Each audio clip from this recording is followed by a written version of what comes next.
उपरोक्त यानी कि इसके ऊपर जो बताए गए हैं उपरोक्त प्रकार से तीनों गुणों के कार्य रूप समस्त भोगों एवं उनके साधनों का प्रतिपादन करने वाले हैं। इसलिए तू उन भोगों एवं उनके समाधानों में आसक्तिहीन, हर्ष, शोक आदि द्वादशों से रहित नित्य वस्तुत परमात्मा में स्थित योग क्षेम को न चाहने वाला और स्वाधीन अंतःकरण वाला हो। अब कहने का मतलब यह है, इन्होंने हे अर्जुन वेद उपरोक्त यानी कि ऊपर जो बताई है आपको उपरोक्त प्रकार से तीनों गुणों के कार्य रूप, तीनों गुण कौन है? रजगुण, सतोगुण और तमोगुण। ये तीनों ही एक एक गुण के हिस्से हैं और ये इन तीनों से ही हमारी सृष्टि चलती है, हमारा जीविका का पालन होता है इनके द्वारा। जैसे मान लीजिए हम यहाँ पर जो विचर रहे हैं, एक तो जब मंत्रालय से हमारा बजट पास होता है वो हमारे मंत्रियों तक पहुँचता है, मंत्रियों से फिर अधिकारियों और अफसरों तक आते आते जो भी ग्राम या एमएलए वगैरह के द्वारा फिर हम सबको मिलते हैं वे। उसी प्रकार से इसके बारे में उन्होंने बताया है, भोगों एवं उनके साधनों का प्रतिपादन करने वाले हैं। यानी कि वेद का एक अर्थ ज्ञान तो है ही है, दूसरा में ये वेद का ज्ञान जिसने देने वाला है ये उसके लिए एक्चुअली बताया गया है, क्योंकि सीधा वेद से तो कुछ मिलेगा नहीं आपको, लेकिन वेदों के ही जो ज्ञान लिखे हुए थे वही उन्होंने जन्म मृत्यु के बारे में इसके ऊपर बोला है। इस प्रकार से इसको बताने का उन्होंने प्रयास किया है।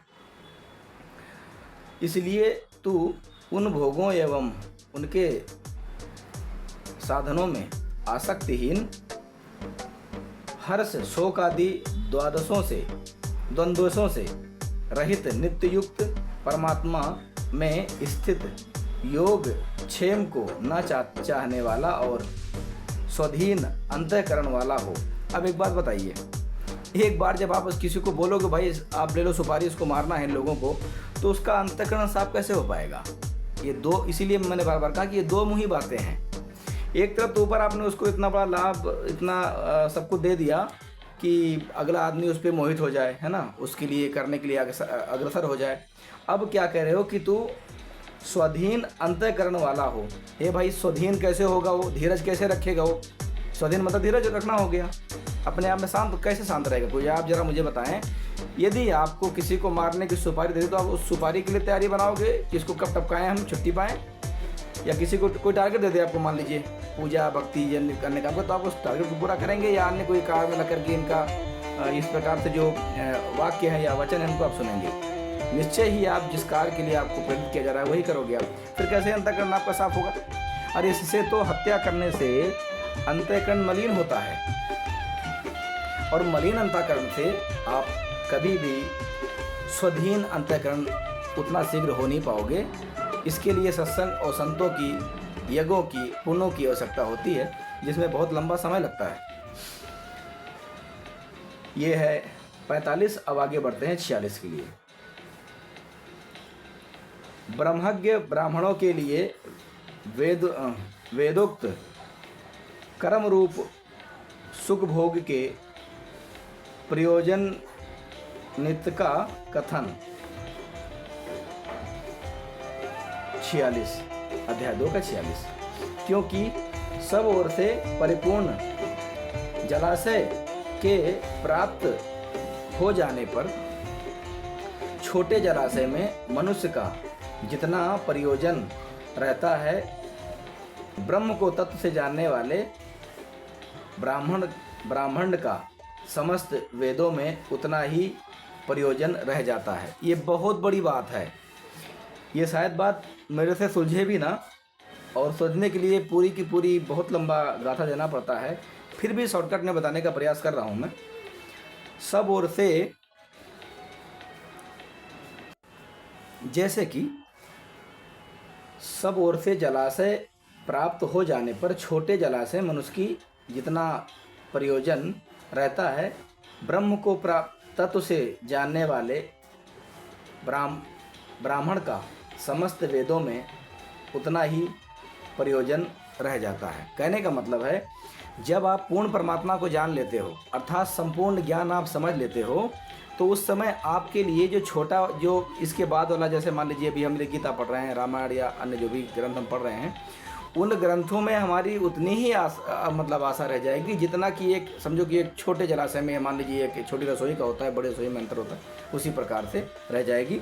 तो ब्रह्म तत्व को जानना बहुत ज़रूरी है, जिससे हमें मोक्ष प्राप्त होगा, परमात्मा की प्राप्ति होगी। अन्यथा इसी प्रकार हमें जन्म पे जन्म लेना पड़ेगा और वो हमारे किसी काम का नहीं होगा, क्योंकि इसमें तेरा कर्म करने में ही अधिकार है, उसके फलों में कभी कर्मों के फल का हेतु मत हो, तथा तेरी कर्म ना करने में भी आसक्ति ना हो। तेरा कर्म करने में ही अधिकार है, उसके फलों में कभी भी नहीं, इसलिए तू कर्मों के फल का हेतु मत हो तथा तेरी कर्म ना करने में ही भी आसक्ति ना हो। अब सोचने की बात यह है, एक तरफ तो हाँ स्वर्ग का लालच दे रहे हो आप कि तू ऐसे करेगा तुझे स्वर्ग मिलेगा, तो तुझे वैकुंठ मिलेगा, तुझे तेरी कीर्ति होगी। अब यहाँ पर दो तरफ हम दो मुहा ज्ञान क्या हो गया कि तू मतलब कहीं से भी सुकून नहीं देने वाले इंसान को ये है भगवान हमारे। आगे देखते धनंजय, तू आसक्ति को त्याग कर तथा सिद्धि और असिद्धि में समान बुद्धि वाला होकर योग में स्थित हुआ कर्तव्यों को कर, सामत्व ही योग कहलाता है। अब कर्म करने का तो भगवान ने बता दिया कि चल भाई तू करता रहे, खाली उसका फल भी इन्होंने बता दिया कि क्या मिलेगा, तुझे स्वर्ग मिलेगा है या यहाँ रहेगा तो यहाँ का यश मिलेगा। सोचने की बात है, जिस कर्म में हमारा धर्म न शामिल हो, अर्थात दया न शामिल हो, उस काम में हमारा मेरे ख्याल से कुछ नहीं होना चाहिए, और कुछ है भी नहीं वैसे भी यहाँ पर। लेकिन क्या बताया गया है, किस प्रकार बगला करके ये युद्ध के लिए तैयार किया गया एक गोले वाले इंसान को। बुद्धि योग से सकाम कर्म अत्यंत ही निम्न श्रेणी का है, इसलिए हे धनंजय तू समबुद्धि में ही रक्षा का उपाय ढूंढ। आर्यवर अर्थात बुद्धि योग का ही आश्रय ग्रहण कर। अब बुद्धि योग की आश्रय ग्रहण करेगा तो बंदा युद्ध नहीं करेगा, युद्ध नहीं करेगा तो ये अपनी हजार बजाय दिखा देंगे उसको, वो ऐसे डर जाएगा। बंदा करे तो क्या करे, सोचने की बात है। अब बुद्धि का मतलब तो यही है कि भैया युद्ध ना करें, हाथ जोड़ने, भैया तुम लोग करो खटो मरो, हम भीख मांग के खा लेंगे या अपने मेहनत मजदूरी कर लेंगे, तो मुझे जो दो दंड मैं ले लूँगा, पर ये करोड़ों का जीव हत्या मैं नहीं करूँगा। अरे जो गुनहगार थे वो मरते, साले पूरे कौरव मर जाते, कोई दिक्कत नहीं था, या पूरे पांडव भी हंसते हंसते मौत को लगाते, इतने समर्पणवान थे वो लोग। लेकिन उसका परिणाम और क्या हुआ, सैनिक मारे गए बेचारे बिना वजह के। दुख का बात यह है कि असहाय और वो मारे गए जिनका कोई अस्तित्व नहीं था, सिर्फ बेचारे एक धर्म रूपी बहकावे में गए थे। आगे सुनिए। फल के हेतु मानने वाले अत्यंत दीन हैं। सोचो, मतलब फल के एक तरफ तो फल की इच्छा समझा रहे हैं, फिर कह रहे हैं दीन हैं। वारे भगवान वारे तेरी लीला, मतलब जो ना समझे वो महामूर्ख, वो वाला हिसाब किताब हो रखा है। और आज ये दास आपके सामने इन चीज़ों को निष्कर्ष दे रहा है, समझ रहा है, तो काल भी बौखला रहा होगा कि किस प्रकार से मैं इसको पहले बजा रहा हूँ। और उससे ज़्यादा बौखला रहे होंगे धरती के लोग, जो कति निष्पक्ष इस गीता को लेकर के बैठे हुए हैं। आगे देखते हैं। योग समबुद्धि युक्त पुरुष पुण्य और पाप दोनों को इसी लोक में त्याग देता है, अर्थात उनसे युक्त हो जाता, उनसे मुक्त हो जाता है। इससे तू सामत्व रूप योग में लग जा। यह सामत्व रूप योग ही कर्मों में कुशलता है, अर्थात कर्म बंधन से छूटने का उपाय है। कौन सा है? सामत्व रूप। सामत्व रूप मतलब जानते हैं किसे बोलते हैं? लखबर सूरा जो जहीं लखबर सामत सामंत दें, मतलब सामत तो माने हो गया लंबा विचार, है ना। सामत तो योग में, योग किसे कहते हैं? कहते हैं, कबीर साहब ने कहा आँख न मूंदे कान न मूंदे ना नहद उलझावे, है ना। उसको असली योग में लग जा। मतलब असली योग वो होता है जिसमें नाक का नाक बंद न करना पड़े, सहज भाव से हम भक्ति करें, उसको बताया है इन्होंने। ये सीधा संकेत है, पर ये भी इन आम प्राणियों के बस की बात नहीं कि समझ जाइए। और इसीलिए समबुद्धि अर्थात सदगुरु का दिया हुआ ज्ञान, जो गुरु के द्वारा दिया गया बुद्धि और ज्ञान है, उस बुद्धि और ज्ञान के द्वारा अगर इसके करेंगे तो ये करना संभव हो सकता है। सामत्व रूप योग ही। अच्छा, अब यहाँ पर उन सबको पकड़ के लाइए आप लोग।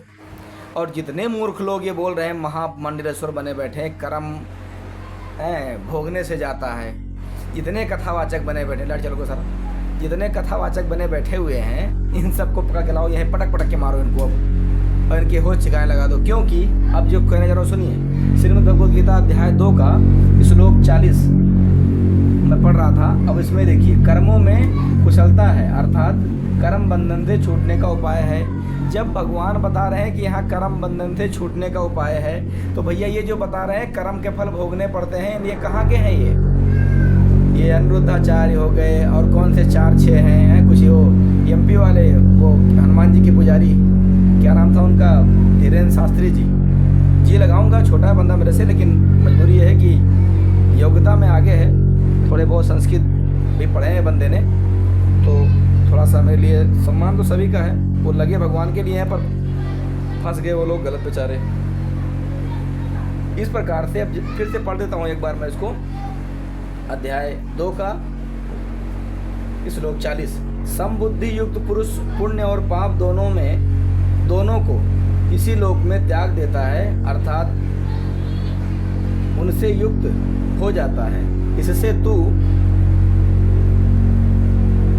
सामत्व रूप योग में लग जा। यह सामत्व रूप योग ही कर्मों में कुशलता है, कर्मों में कुशलता है, अर्थात कर्म बंधन से छूटने का उपाय है। सोचो, कर्म बंधन, जब ये लोग कहते हैं कि भाई कर्म जो किए हो भोग के जाना पड़ेगा, तो ये क्या लिखा है फिर? यही है वो गुण ज्ञान, ये तत्व ज्ञान है जिसको रामपाल जी महाराज जी ने उजागर किया है। और कबीर साहब ने इस बात के लिए सबको डंका बजा बजा कर कहा था कि इस प्रकार से ये भगवान का ज्ञान है, ऐसे इसको ग्रहण करो, इसको सुनो। लेकिन जल्दी, क्योंकि हम कति नीच है ना, हमारी जल्दी बुद्धि में बैठता ही नहीं है कुछ भी, हमारे आपकी बुद्धि में जल्दी बैठता ही नहीं है कुछ भी कि हम सब उसको सही से और शीघ्र ग्रहण कर लें। आगे आते हैं, क्योंकि समबुद्धि से युक्त ज्ञानी जन कर्मों से उत्पन्न होने वाले फलों को त्याग कर जन्म रूप बंधन से मुक्त हो जाते हैं। तो ये जो कह रहे हैं भैया सही कर्म करोगे यहाँ आना पड़ेगा, बुरे कर्म करोगे तो फिर नरक में जाओगे, है ना। और ये कहते हैं कि मोक्ष पा जाओगे आप। कौन से मोक्ष पा जाओगे भाई? इसमें तो लिखा हुआ है कि आप जन्म रूप बंधन से मुक्त हो जाओगे, दोबारा आपको आना ही नहीं पड़ेगा। जन्मत मरत दुसा तो कोई उस कष्ट से छूट जाओगे। कौन से? ब्रह्मणे मुख्य वाले ज्ञान से। ऊपर कहा था ना, इसके पहले मैंने पढ़ा था, ब्रह्मणे मुख्य वाले ज्ञान से, अर्थात उस परमात्मा वाले ज्ञान से सीख लेकर के, दीक्षा लेकर के, भक्ति करके आप पार हो जाओगे। इन पाखंडियों के चक्कर में, तरह तरह के नाना प्रकार भेदभाव के चक्कर में आप नहीं पड़ के जिंदगी अपनी व्यर्थ ना करोगे। आगे आते हैं, 41 खत्म हुआ, अब 42 पे आते हैं।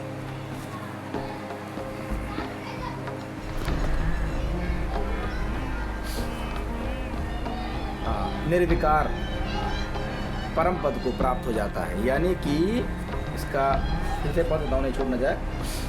क्योंकि समबुद्धि से युक्त ज्ञानी जन कर्मों से उत्पन्न होने वाले फलों का त्याग कर जन्म रूप बंधन से मुक्त हो जाते हैं। निर्विकार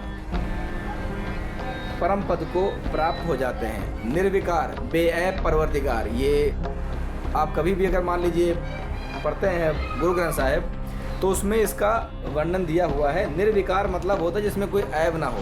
जैसे मेरी एक कंपनी है निर्विकार ब्रह्म उद्योग के नाम से मैंने इस पंथ में आने से पहले मैंने उसको किया था। पहले मैं निरंकारियों में था तो वहाँ पर नाम कुछ अलग थे, लेकिन जब मैंने इस भक्ति को ग्रहण किया 2016 में, तो उस समय मैंने फिर उसको निर्विकार ही कर लिया था। मैंने गीता उस समय नहीं पढ़ी थी, क्योंकि निर्विकार का मतलब समझ में आ गया था कि निर्विकार का मतलब हो जिसमें कोई मैल गंदगी ना हो, कोई पाप पुण्य ना हो, है ना, सारा कुछ भगवान के लिए ही समर्पित हो, उसको ये वाक्य का उपाधि दिया जाता है। आगे आते हैं 43 पे। और हे अर्जुन, जिस काल में तेरी बुद्धि मोह रूप दलदल को भली भांति पार कर जाएगी, उस समय तू सुने हुए और सुनने में आने वाले इस लोक और परलोक संबंधी सभी योगों से वैराग्य को प्राप्त हो जाएगा। अब ये सोचो, ये किस लोक की चर्चा है कि सुनने में जो था, जैसे आपने सुना है कि ये स्वर्ग है, ये महास्वर्ग है, ऐसा इन देवताओं का लोक है, तो ये जो तरह तरह के लोक और इनकी जो गणना की गई है उसके बारे में बता रहा है कि आप जो है इन चीज़ों से अब जो सुनने में भी आया है, लिखा है ना, सुनने में और सुनने वाले इस लोक और परलोक संबंधी सभी भोगों से वैराग्यों को प्राप्त हो जाएगा। एक तरफ तो पहले बताया कि ये कर ले तुझे ये तरह के भोग मिलेंगे, अब यहाँ बता रहे हैं कि आप सारे भोगों से वैराग्य को प्राप्त हो जाओगे। मतलब कौन सी मानोगे आप? चित्त भी इनकी, पट भी इनकी, है ना, शेर भी इनका, मोर भी इनका, धन्य हो भगवान। ये है इन सब का रचाया हुआ स्वांग, जिसमें हम सब खूब बढ़िया से घिसे पिटे फंसे जा रहे हैं। आगे आते हैं अध्याय श्लोक 43 पे। भली भांति भक्ति के वचनों को सुनने से विचलित हुई तेरी बुद्धि